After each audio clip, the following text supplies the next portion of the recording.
we had folks across this country going and hiding.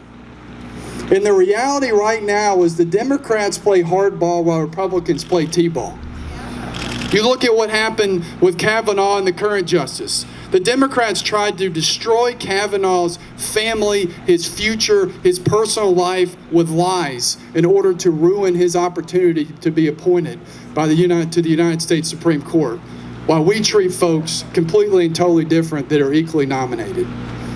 And so what we have to do is elect a new generation of bold, unafraid, conservative leaders to get to Washington. Thank you. To get to Washington, D.C. for the right reasons, based upon conviction, based upon value systems, based upon beliefs that they're uncompromising and not going to fold. Because our country is gradually and continually moving left. It's not moving right.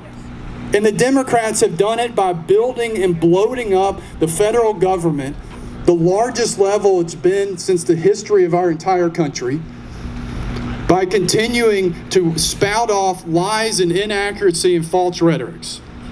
So what is my candidacy about? And I'll tell you guys briefly, I know some folks, but what my background is. I grew up in Georgia. My dad's from Dublin, my mom's from Carrollton. Every Saturday in the fall, we would go to University of Georgia football games, and I became an avid UGA fan. Go Dogs, national champions. I'm actually an only child. My mom's here. She had complications of my pregnancy, so she could only have one kid, so I'm the one gift, but I'm proudly pro-life. And that's something I stand up for. I was blessed to get into the University of Georgia. Graduated there with honors, both undergrad and law school. And when I started practicing, I decided I didn't want to be just any lawyer. I wanted to be a lawyer that fought for what I believe in, that stood up for what this country is founded on. So I fought for religious liberties early in my career. I fought for churches because there's no more institution that's more under attack right now, in my opinion, in this country than our religions, Christianity. And unfortunately, the Democrats believe in racial tolerance for every religion other than Christianity and the Judeo-Christian values that this country is founded on. I've got a problem with that because we've got to stand up for those principles. I'm the only lawyer in Georgia history to overturn 2 elections in the same race. I did this in 2018 before it was a mainstream issue. Every Republican in this nation right now says they're a candidate for election integrity. It is insane. My question is, what did you do for election integrity before it was a mainstream issue? One of my favorite quotes is by Benjamin Franklin, which is, well done is better than well said. What have you done? I continued the fight. In 2020, I sought to overturn another election in Long County, Georgia. It should have been overturned. We had a weak-kneed judge, unfortunately. But we determined over 1,000 folks voted twice in the primary in 2020. But my march didn't stop there. It continued all the way before the United States Supreme Court. I represented the Pennsylvania House in one of the most watched election cases in 2020 to try to stop the liberals' efforts in Pennsylvania to make our elections wide open. Ballot harvesting, eliminating signature verification. Former chairman of Georgia's Ethics Commission. I took over that agency. Unfortunately, it was a very plagued agency. It wasn't an agency that was working well, but we made it into a pro-enforcement agency that was focused on one person, and that was the people, to ensure that we have campaign finance transparency in this state. We took down Stacey Abrams and her dark money groups.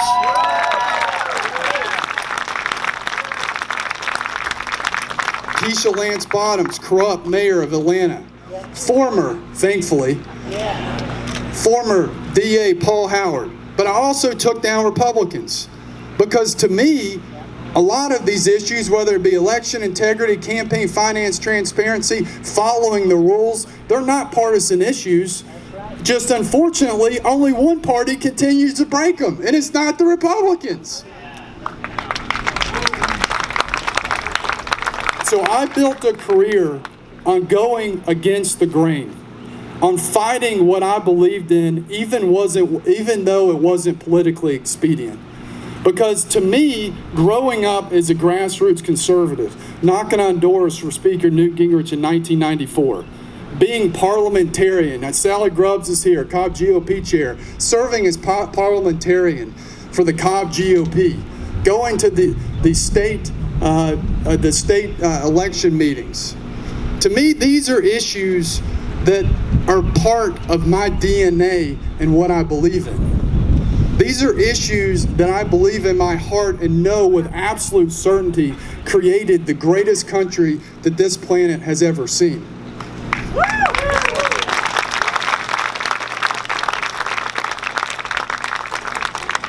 And if we don't have an unafraid conservative that's going to get to Washington, D.C. and fight for you guys, regardless if it hurts them politically, then we will lose this country. And that is because the deck is stacked against us. The institutions, the double standard presented by the Democrats, and the weak-kneed Republicans within our own party. And so what am I going to do? I'm going to sell and deliver for the American people. I'm going to provide security for our people. I'm going to work fearlessly to reinstate the United States of America as a country to be respected and feared across this planet. I'm going to support our law enforcement, make sure that these folks have the support they need, and know that the communities support them so that they can do what they do, which is put their life every day on the line for us and our safety.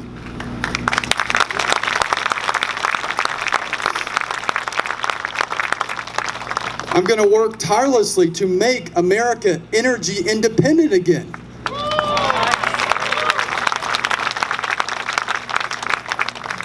Elections have consequences and actions have consequences.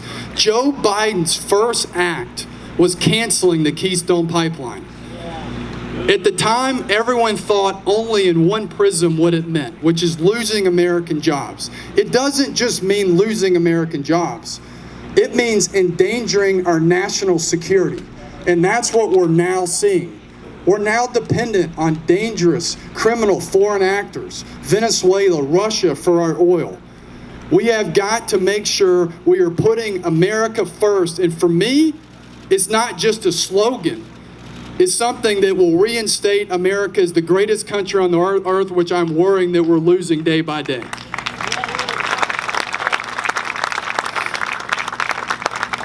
I'll deliver education for our children, get CRT out of our schools. One of the first pieces of legislation that I want to co-sponsor is a piece of legislation that prohibits any federal funding for CRT or any derivative thereof in any school across this country. CRT, to me, is more than just something that's taught in schools. It's a national security threat. The liberals want to artificially divide our future generations in order, in their own mind, to delegitimize America, create artificial divides because they think that motivates their base to the polls. When we are facing one of the most aggressive, dangerous regimes in China and Russia that this planet has ever seen. So what we've got to do is fight against that to ensure we're unified, just like China is, because the folks there have no other voice or option. So it is more than just a mere what's taught in schools. It's a national security threat to this country. School choice.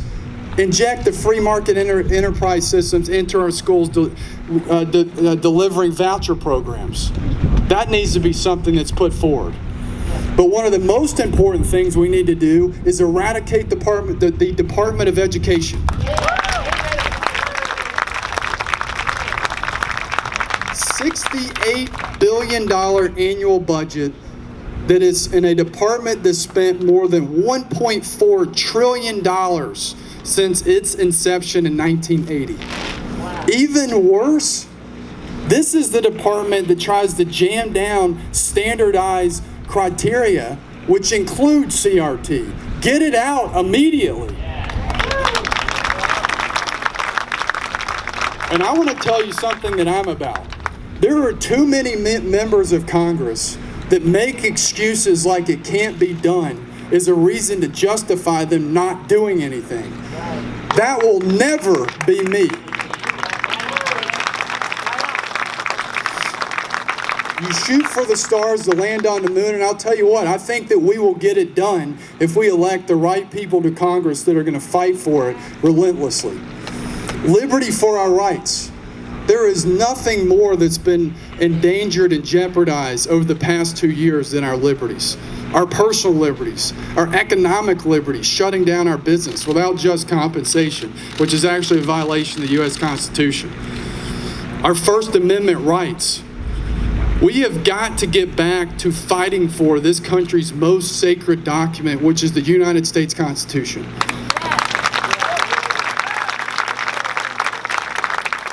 I built a career fighting for it. The liberals only want to appeal to the Constitution and the voting rights and all that stuff whenever it's beneficial to them. They don't want to fight for it any other time. But the liberals use wokeism to gradually erode away our constitutional rights. So do the Republicans, in my opinion. There are many weak-kneed Republicans that aren't standing up for this document. This is not. You can clap. I like this guy, man. He's on my team. This is not something that needs to be controversial. There shouldn't be a whole lot of ambiguity in what the words of the U.S. Constitution say. Second Amendment. You have the right to bear arms, period.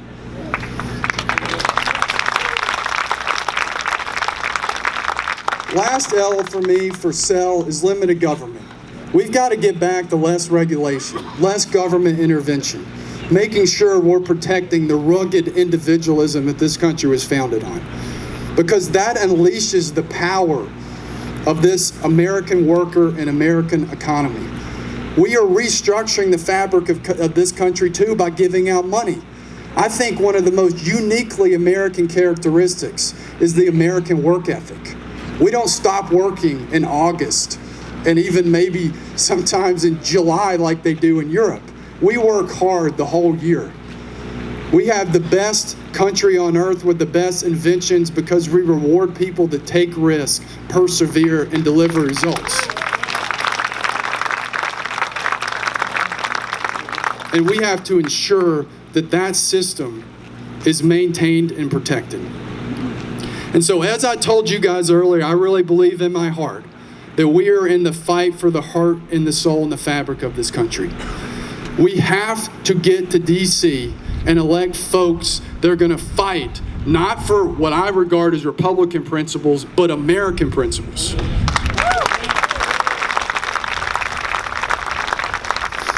And as Republicans, we have to have a fight back mentality that is not, go ahead, keep it up, baby. I promise you guys I am not paying him.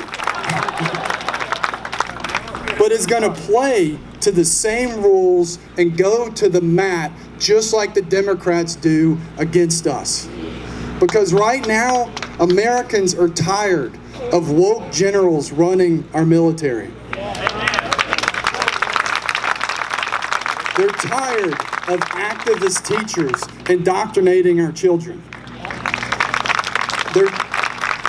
They're tired of liberal activists stealing our elections.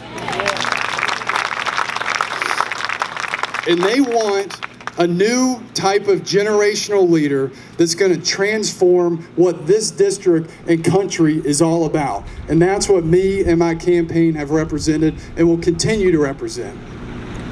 But as I look forward into what my wife, and I brought her up because you can see, she either makes me look good or bad, come on babe, depending on how you look at it. But as I look forward, I understand that we are going to have to work hard.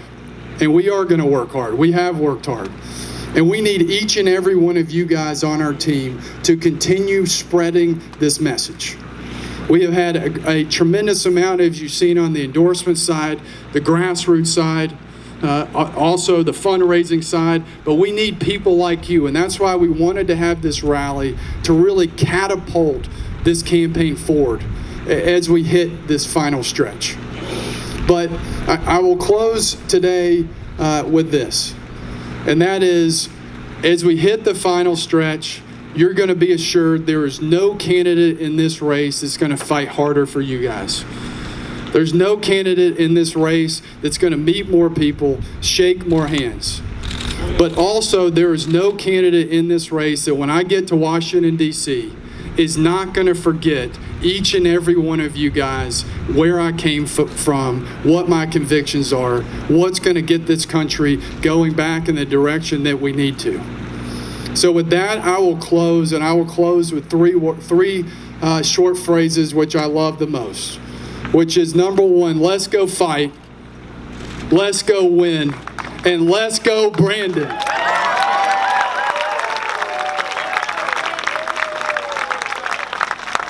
Jake, Jake, Jake, Jake, Jake, Jake, Jake, Jake, Jake, Jake. Jake Evans, ladies and gentlemen, we got great entertainment coming up for you today, but let me close, Jake Evans, in the infamous words of the late and great Al Davis up there. We love you, Al. Just win, baby. That's it, just win. Entertainment tonight, show's not over. Natasha Owens and her crew coming up. You guys ready to go? Let's go, let's do it. It's very good. I mean, I'm a photographer, so I follow him everywhere.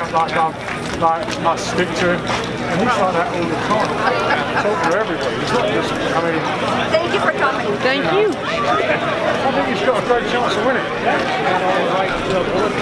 He's got all the right bullet points, and he hits everybody where we think they're on him. Right? So... This government sucks. Right? Luckily, I've been a US citizen since 2012. So, but he's got all the right things. Luke Gingrich was in the house when I first came here, and he was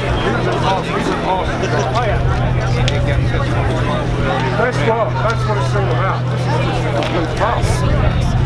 You know?